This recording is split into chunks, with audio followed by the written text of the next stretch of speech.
ഈശോ മിശിഹായിക്ക് സ്തുതിയായിരിക്കട്ടെ. നിങ്ങളെല്ലാവരെയും ഈ കൊച്ചു ക്ലാസ്സിലേക്ക് ഞാൻ ഇന്ന് സ്വാഗതം ചെയ്യുകയാണ്. നമുക്കെല്ലാവർക്കും ഒന്ന് എഴുന്നേറ്റ് നിന്ന് ഒരു പ്രാർത്ഥനയോടെ ആരംഭിക്കാം. നമുക്ക് നമ്മുടെ കൈകൾ കൂപ്പാം, കണ്ണുകൾ അടയ്ക്കാം. സ്നേഹനാഥനായ ഈശോയെ,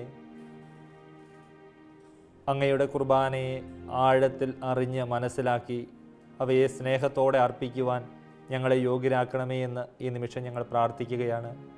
യോഹന്നാൻ്റെ സുവിശേഷം 6-ാം അധ്യായം 44-ാം തിരുവചനം, എൻ്റെ പിതാവിനാൽ ആകർഷിച്ചാലല്ലാതെ ആർക്കും എൻ്റെ അടുക്കൽ വരുവാൻ സാധിക്കുകയില്ല എന്ന് അങ്ങ് അരുളി ചെയ്തിട്ടുണ്ടല്ലോ.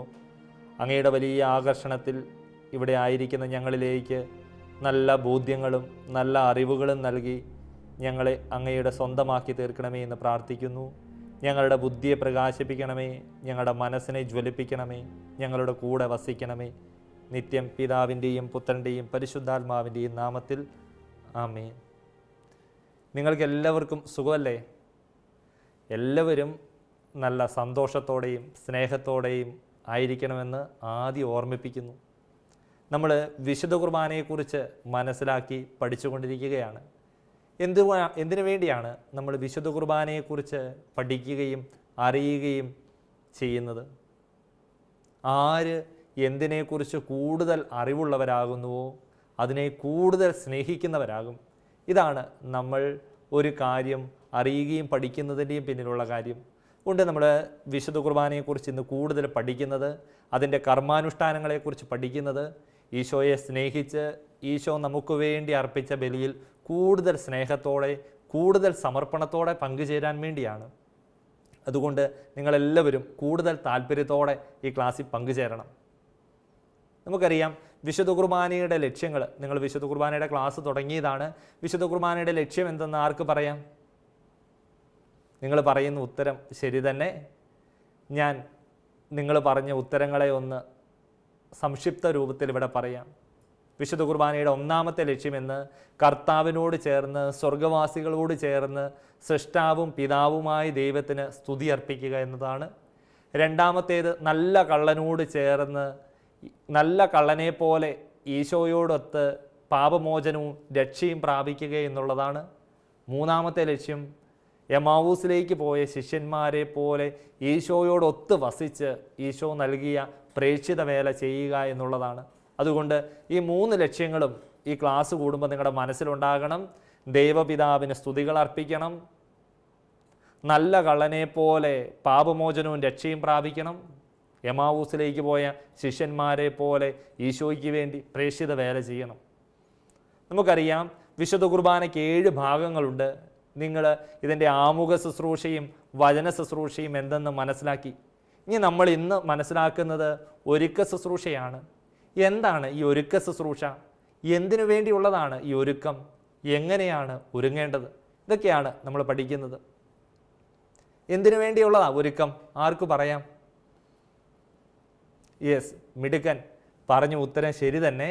നമ്മൾ അനാഫറയിലേക്ക്, വിശുദ്ധ കുർബാനയുടെ ഏറ്റവും പ്രധാന ഭാഗത്തേക്ക് കടക്കുന്നതിന് മുൻപുള്ള നല്ല ഒരുക്കമാണ്. നമുക്കറിയാം, നമുക്ക് വിശുദ്ധ കുർബാനയെക്കുറിച്ച് കൂടുതൽ മനസ്സിലാക്കണമെങ്കിൽ ഈശോയുടെ രക്ഷാകര രഹസ്യങ്ങൾ എന്തെന്ന് മനസ്സിലാക്കണം. നമുക്ക് ഈ കൊച്ചു വീഡിയോ ഒന്ന് കണ്ടാലോ? നിങ്ങളെല്ലാവരും ഈ വീഡിയോയിലേക്കൊന്ന് ശ്രദ്ധിച്ചേ.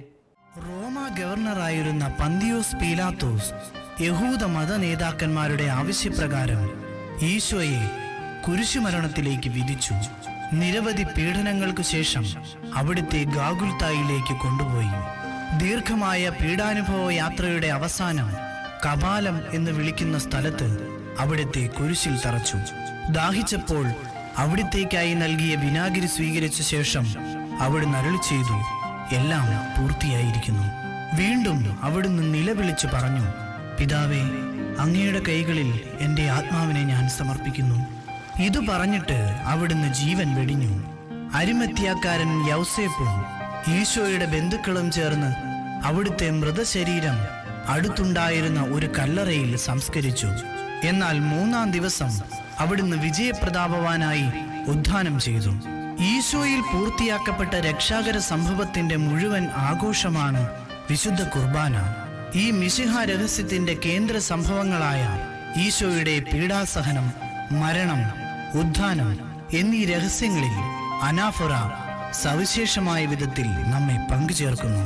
അനാഫുറയ്ക്ക് മുമ്പായി ഈശോയുടെ മരണോത്ഥാന രഹസ്യങ്ങളിൽ യോഗ്യതയോടെ പങ്കുചേരുവാൻ നമ്മെ പ്രാപ്തരാക്കുന്ന ഒരുക്ക ശുശ്രൂഷയുമുണ്ട്. നമ്മൾ ഈശോയുടെ രക്ഷാകര രഹസ്യങ്ങൾ, ഈശോയുടെ പീഡാനുഭവവും കുരിശുമരണവും സംസ്കാരവും ഉദ്ധാനവും എന്തെന്ന് നമ്മൾ ഈ വീഡിയോയിൽ കണ്ട് മനസ്സിലാക്കി. ഇതിൻ്റെ അനുസ്മരണമാണ്, ഈ ബലിയാണ് നമ്മൾ ഇന്ന് അർപ്പിക്കാൻ വേണ്ടി പോകുന്നത്. ഈ ബലി എന്തെന്ന് മനസ്സിലാക്കണമെങ്കിൽ നമുക്ക് കൂടുതൽ ഇതിലെ കർമാനുഷ്ഠാനങ്ങൾ എന്തെന്ന് മനസ്സിലാക്കുകയും അതിനെക്കുറിച്ച് കൂടുതൽ ബോധ്യമുള്ളവർ ആവുകയും ചെയ്യണം. നമുക്ക് ഈശോയോടൊത്ത് വചനത്തോടൊത്ത് ഈ പാഠം പഠിക്കാം. നമുക്ക് നമ്മുടെ ബൈബിൾ എടുത്തൊന്ന് വായിച്ച് ഈശോ നമ്മളോട് എന്താ പറയുന്നതെന്നൊന്ന് കേൾക്കാം. വിശുദ്ധ ലൂക്ക അറിയിച്ച നമ്മുടെ കർത്താവ് ഈശോ മിശിഹായുടെ പരിശുദ്ധ സുവിശേഷം 23-ാം അധ്യായം 44 മുതൽ 46 വരെയുള്ള തിരുവചനങ്ങൾ. അപ്പോൾ ഏകദേശം 6-ാം മണിക്കൂറായിരുന്നു. 9-ാം മണിക്കൂർ വരെ ഭൂമി മുഴുവൻ അന്ധകാരം വ്യാപിച്ചു. സൂര്യൻ ഇരുണ്ടു. ദേവാലയത്തിലെ തിരശ്ശീല നടുവേ കീറി. യേശു ഉച്ചത്തിൽ നിലവിളിച്ച് പറഞ്ഞു, പിതാവേ, അങ്ങയുടെ കരങ്ങളിൽ എൻ്റെ ആത്മാവിനെ ഞാൻ സമർപ്പിക്കുന്നു. ഇത് പറഞ്ഞ് അവൻ ജീവൻ വെടിഞ്ഞു. നമ്മുടെ കർത്താവായ മിശിഹായിക്ക് സ്തുതി. സ്നേഹമുള്ളവരെ, നമ്മൾ ഈശോയുടെ ഈ വലിയ പീഡാസഹനത്തിൻ്റെയും മരണത്തിൻ്റെയും സംസ്കാരത്തിൻ്റെയും ഉദ്ധാനത്തിൻ്റെയും ഓർമ്മയിലേക്ക് നമ്മളെ തന്നെ ചേർത്ത് വയ്ക്കാൻ വേണ്ടിയുള്ള ഒരുക്ക ശുശ്രൂഷയെക്കുറിച്ച് പഠിക്കുകയാണ്. നിങ്ങൾ തീർച്ചയായിട്ടും കുർബാന പുസ്തകത്തിൽ ശ്രദ്ധിക്കണം, കുർബാന പുസ്തകം മനസ്സിലാക്കണം. നമ്മൾ ഈ കുർബാന പുസ്തകത്തോട് ചേർന്നാണ് നമ്മുടെ ഞായറാഴ്ച ബലിയർപ്പണങ്ങളിൽ പങ്കുചേർന്ന് ഈശോയോട് കൂടെ ആയിരിക്കുന്നത്. എന്താണ് ഒരുക്ക ശുശ്രൂഷ?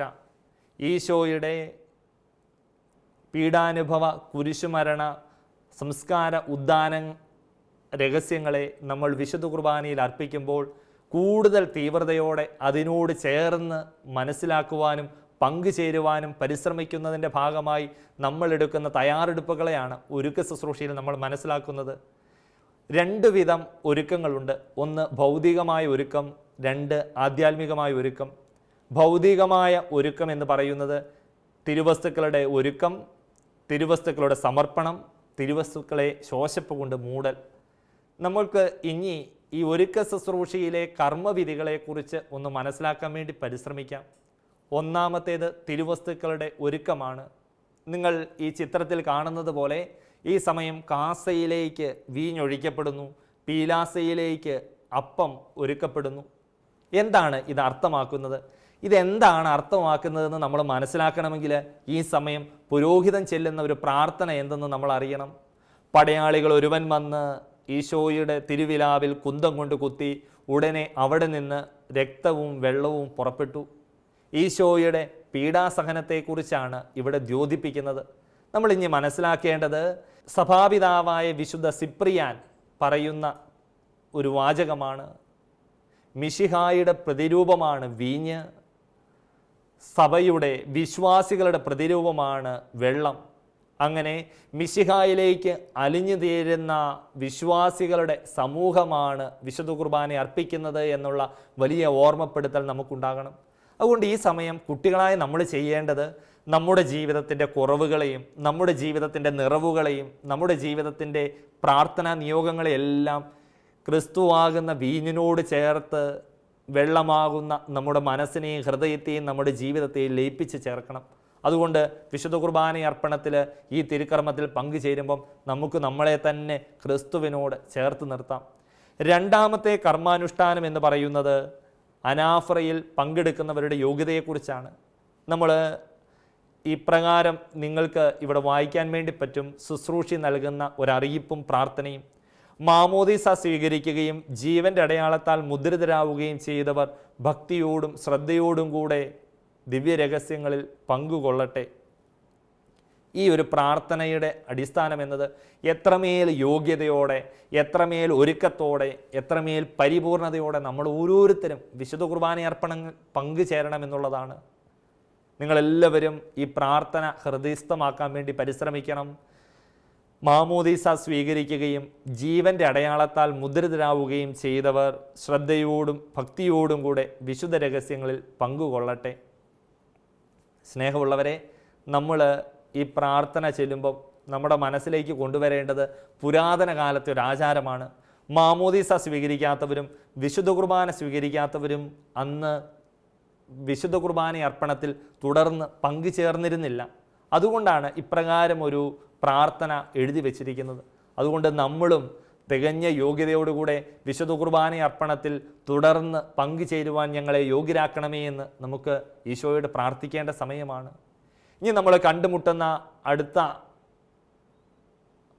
കർമാനുഷ്ഠാനം എന്ന് പറയുന്നത് കൈകഴുകൽ ശുശ്രൂഷയാണ്. നമുക്ക് ചിത്രത്തിൽ കാണുന്നത് പോലെ കാർമ്മികൻ കൈ കഴുകുന്നു.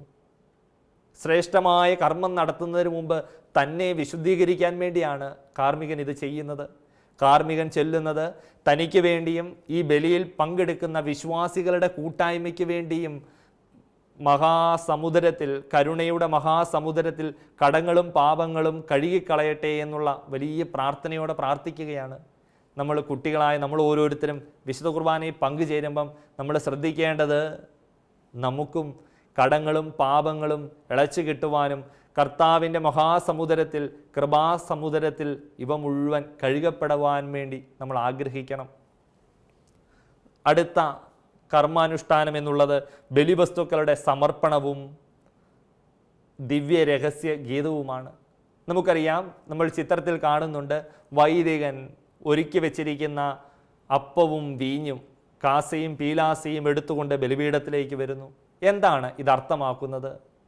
ഈശോയുടെ കാൽവരി യാത്രയെ അനുസ്മരിപ്പിക്കുന്ന പ്രധാനപ്പെട്ട ശുശ്രൂഷയാണ് വൈദികൻ ബേസ്കസുകളിൽ ഒരുക്കി വെച്ചിരിക്കുന്ന അപ്പവും വീഞ്ഞും എടുത്തുകൊണ്ട് വരുമ്പോൾ നമ്മൾക്ക് മനസ്സിലാകാൻ സാധിക്കുന്നത്.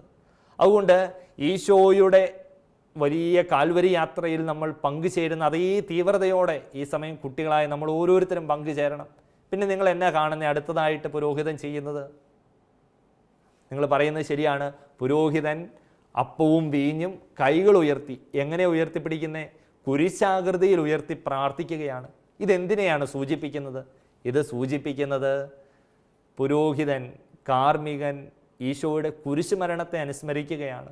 അങ്ങനെ കാർമ്മികൻ കുരിശുമരണത്തെ അനുസ്മരിക്കുന്നു. അങ്ങനെ കാൽവരി മലയിലേക്കുള്ള കാൽവരി യാത്രയെ നമ്മൾ അനുസ്മരിക്കുന്നു. രണ്ടാമതായി കുരിശുമരണത്തെ നമ്മൾ അനുസ്മരിക്കുന്നു. ഇനി മൂന്നാമതായി കാർമ്മികൻ അവിടെ എന്താണ് ചെയ്യുന്നത്? ആർക്ക് പറയാം? നിങ്ങൾ പറയുന്നത് ശരി തന്നെ. കാർമ്മികൻ ഈ ബലിവസ്തുക്കൾ ബലിപീഠത്തിൽ വെച്ച് ശോശപ്പ കൊണ്ട് മൂടുന്നു. നിങ്ങൾ ഈ ചിത്രത്തിൽ അത് കാണുന്നുണ്ട്. നിങ്ങൾ നോക്കിയേ, ഈശോയുടെ സംസ്കാരത്തെയാണ് ഇത് സൂചിപ്പിക്കുന്നത്. അങ്ങനെ കുരിശുമരണത്തെയും ഈശോയുടെ കാൽവരി യാത്രയെയും ഈശോയുടെ സംസ്കാരത്തെ നമ്മളെ ഓർമ്മപ്പെടുത്തുന്ന വലിയ ഭാഗമാണ് ഈ വിശുദ്ധ കുർബാനയിലൂടെ ദിവ്യ രഹസ്യങ്ങളുടെ സമർപ്പണം വഴി ഇവിടെ സാധ്യമാകുന്നത്. അതുകൊണ്ട് ആ ബലിയിൽ പങ്കെടുത്ത, ഈശോയുടെ കാൽവരി ബലിയിൽ പങ്കെടുത്ത പരിശുദ്ധ കന്യകാമറിയത്തെ പോലെ,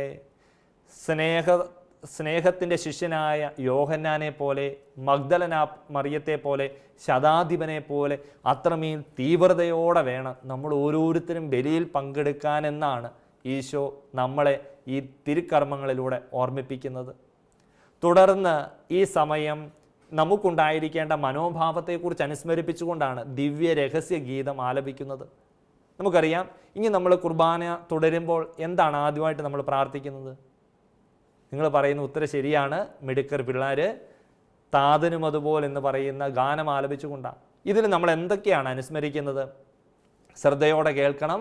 നമ്മൾ പരിശുദ്ധ കന്യകാമറിയത്തെ, യൗസേപ്പ് പിതാവിനെ, നീതിമാന്മാരെ, രക്തസാക്ഷികളെ, അതിലെല്ലാം ഉപരിയായി നമ്മുടെ പിതാവായ മാർത്തോമാ ശ്ലീഹായെ, അവരെ എല്ലാം അനുസ്മരിക്കുകയാണ്. അവർ ഈ യോഗ്യതയോടെ ഈശോയുടെ ബലിയിൽ പങ്കുചേർന്നവരാണ്. അങ്ങനെ ഈശോയുടെ ബലി യോഗ്യതയോടെ അർപ്പിക്കാൻ ഇവർ പ്രാർത്ഥനയുടെയും ഉപവാസത്തിൻ്റെയും പ്രാശ്ചിത്യത്തിൻ്റെയും വഴികൾ സ്വീകരിച്ചുവെന്ന് നമ്മളെ ഓർമ്മപ്പെടുത്തുകയാണ്. നമ്മളും അവർ ചെയ്തതുപോലെ, അവർ യോഗ്യതയോടെ ഈ ബലിയിൽ പങ്കുചേർന്നതുപോലെ നമുക്കും പ്രാർത്ഥനയും ഉപവാസവും പ്രാശ്ചിത്വവും വഴി ഈ ബലി യോഗ്യതയോടെ അർപ്പിക്കാൻ വേണ്ടി നമ്മൾ പരിശ്രമിക്കണം. ഇനി ഒരുക്ക ശുശ്രൂഷയിലെ അടുത്ത കർമ്മം എന്ന് പറയുന്നത് വിശ്വാസ പ്രമാണമാണ്. എന്തിനു വേണ്ടിയാണ് വിശുദ്ധ കുർബാനയിൽ വിശ്വാസ പ്രമാണം നമ്മൾ ചൊല്ലുന്നത്? നമുക്കറിയാം, ആരാധനാ സമൂഹത്തിൻ്റെ വിശ്വാസത്തിൻ്റെ ഏറ്റവും വലിയ ആവിഷ്കരണമാണ് വിശുദ്ധ കുർബാന. അനാഫറയാണ് ഈ വിശുദ്ധ കുർബാനയിലെ ഏറ്റവും പ്രധാനപ്പെട്ട ഭാഗം. ഈ അനാഫറയിലേക്ക് കടക്കുന്നതിന് മുമ്പ് നമുക്ക് സഭയിലുള്ള പരിശുദ്ധ ത്രിത്വത്തിലുള്ള നമ്മുടെ സ്വർഗ ജീവിതത്തിലുള്ള നിത്യജീവിതത്തിലുള്ള വിശ്വാസം നമ്മൾ ഏറ്റുപറയുകയാണ്. അതുകൊണ്ട് വിശ്വാസ സമൂഹം ഒന്നടക്കം വിശ്വാസ പ്രമാണം ചൊല്ലി പ്രാർത്ഥിക്കുകയാണ്. അതാണ് നമ്മൾ ചെയ്യാൻ പോകുന്ന ഈ ഒരുക്ക ശുശ്രൂഷയിലെ അടുത്ത ഘടകം. ഒരുക്ക ശുശ്രൂഷയിലെ ഏറ്റവും അവസാനത്തെ കർമാനുഷ്ഠാനത്തെക്കുറിച്ചാണ് നമ്മളിവിടെ ഇപ്പോൾ കാണുന്നത്. അത് മദ്ബഹ പ്രവേശനമാണ്. 3 തവണ കുമ്പിട്ട് ബലിപീഠത്തിലേക്ക് പ്രവേശിക്കുന്ന പുരോഹിതനെയാണ് നമ്മളിവിടെ കാണുന്നത്. നമുക്കറിയാം, പരിപൂർണതയോടെ ഈ ബലി അർപ്പിക്കുവാൻ അയോഗ്യനായ തന്നെ യോഗ്യനാക്കുന്ന അനന്തമായ കർത്താവിൻ്റെ സ്നേഹത്തിൻ്റെ മുൻപിൽ എളിമയോടെ നിന്നുകൊണ്ട് പുരോഹിതൻ നടത്തുന്ന പ്രാർത്ഥനയാണ് നമ്മളിവിടെ കാണുന്നത്. ജനങ്ങളുടെ കടങ്ങളുടെ പൊറുതിക്ക് വേണ്ടി, പാപങ്ങളുടെ മോചനത്തിന് വേണ്ടി, എല്ലാ സഭകളുടെയും ശാന്തിക്ക് സമാധാനത്തിന് വേണ്ടി, ഈ ലോകത്തിൻ്റെ അനുരഞ്ജനത്തിന് വേണ്ടി പുരോഹിതൻ പ്രാർത്ഥിക്കുന്നുണ്ട്. അങ്ങനെ ബലിപീഠത്തിലേക്കുള്ള മദ്ബഹയിലേക്കുള്ള പുരോഹിതൻ്റെ പ്രവേശനത്തിൽ നമ്മൾ പങ്കുചേരുമ്പോൾ നമ്മളും ആത്മാർത്ഥമായിട്ട് പ്രാർത്ഥിക്കണം, ഈശോയെ യോഗ്യതയോടെ ഈ ബലിയർപ്പണത്തിൽ തുടർന്നും പങ്കുചേരുവാൻ എന്നെ സഹായിക്കണമേ എന്ന്. ഇങ്ങനെ നല്ല ഒരുക്കത്തോടെ, നല്ല തയ്യാറെടുപ്പോടെ നമ്മൾ ഈ ഒരുക്ക ശുശ്രൂഷയിൽ പങ്കുചേരുമ്പോഴാണ് തുടർന്നു വരുന്നുള്ള ഏറ്റവും ശ്രേഷ്ഠമായ അനാഫറ ഭാഗത്തിൽ നമുക്ക് സജീവമായി പങ്കുചേരാൻ വേണ്ടി സാധിക്കുന്നത്. അതുകൊണ്ട് നമ്മൾ ഇന്ന് ഒരുക്ക ശുശ്രൂഷ എന്തെന്ന് മനസ്സിലാക്കുകയായിരുന്നു. ഒരുക്ക ശുശ്രൂഷയിലെ വിവിധ തിരുക്കർമ്മങ്ങളെക്കുറിച്ച്, കർമാനുഷ്ഠാനങ്ങളെക്കുറിച്ച് മനസ്സിലാക്കുകയായിരുന്നു. ഇവയിലെ വ്യത്യസ്തമായ കർമാനുഷ്ഠാനങ്ങളിലൂടെ നമ്മുടെ മനസ്സിനെയും നമ്മുടെ ചിന്തയെയും ബോധ്യത്തെയും എപ്രകാരം ഉൾച്ചേർക്കാമെന്ന് നമ്മൾ പരിശ്രമിക്കുകയായിരുന്നു. അതുകൊണ്ട് ഈ സമയം ഈ ക്ലാസ് നമുക്ക് ഒരു കൊച്ചു വീഡിയോ കണ്ട് ഒന്ന് അവസാനിപ്പിക്കാം. നിങ്ങൾ ഈ വീഡിയോ ഒന്ന് ശ്രദ്ധിച്ചേ.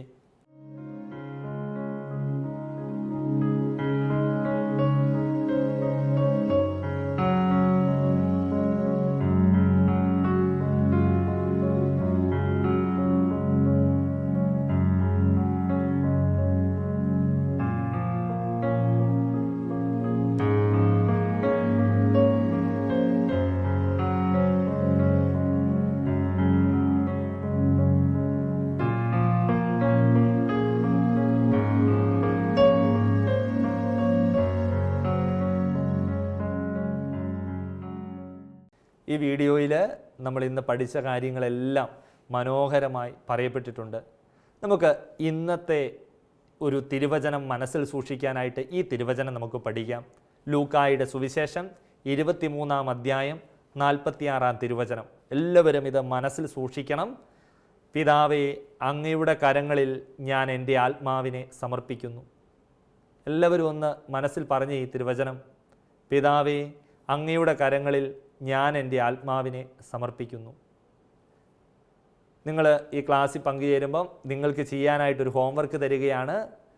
നമ്മൾ കാറോസോസ പ്രാർത്ഥനയ്ക്ക് ശേഷം, കാറോസോസ പ്രാർത്ഥന മുതൽ മദ്ബഹ പ്രവേശനം വരെ നമ്മൾ ഈ വിശുദ്ധ കുർബാനയിൽ അനുഷ്ഠിക്കുന്ന കർമാനുഷ്ഠാനങ്ങൾ ഏവയെന്ന് കുർബാന പുസ്തകത്തിൽ നോക്കി നിങ്ങൾ എഴുതണം. ഒപ്പം ഈ കർമാനുഷ്ഠാനങ്ങളുടെ പ്രതീകമായ അർത്ഥം എന്തെന്ന് പാഠപുസ്തകം വായിച്ച് മനസ്സിലാക്കിയ ശേഷം നിങ്ങളൊരു ചാർട്ട് രൂപത്തിൽ, ഒരു പട്ടിക രൂപത്തിൽ എഴുതി നിങ്ങളുടെ അധ്യാപകരെ കാണിക്കാൻ വേണ്ടി നിങ്ങൾ മറക്കരുത്. നമുക്കൊരു പ്രാർത്ഥനയോടെ ഒന്ന് അവസാനിപ്പിച്ചാലോ? എഴുന്നേറ്റ് നിൽക്കാം. നമുക്ക് നമ്മുടെ കൈകൾ കൂപ്പി പ്രാർത്ഥിക്കാം. സ്നേഹനാഥനായ ഈശോയെ, വിശുദ്ധ കുർബാനയെ കൂടുതൽ അടുത്തറിയുവാനും ആഴത്തിൽ മനസ്സിലാക്കുവാനും കൂടുതൽ അനുഭവത്തോടെ അങ്ങയുടെ ബലിയർപ്പിക്കുവാനും ഞങ്ങളെ അങ്ങ് ഒരുമിച്ച് കൂട്ടുന്നതിന് അങ്ങേക്ക് നന്ദി പറയുന്നു.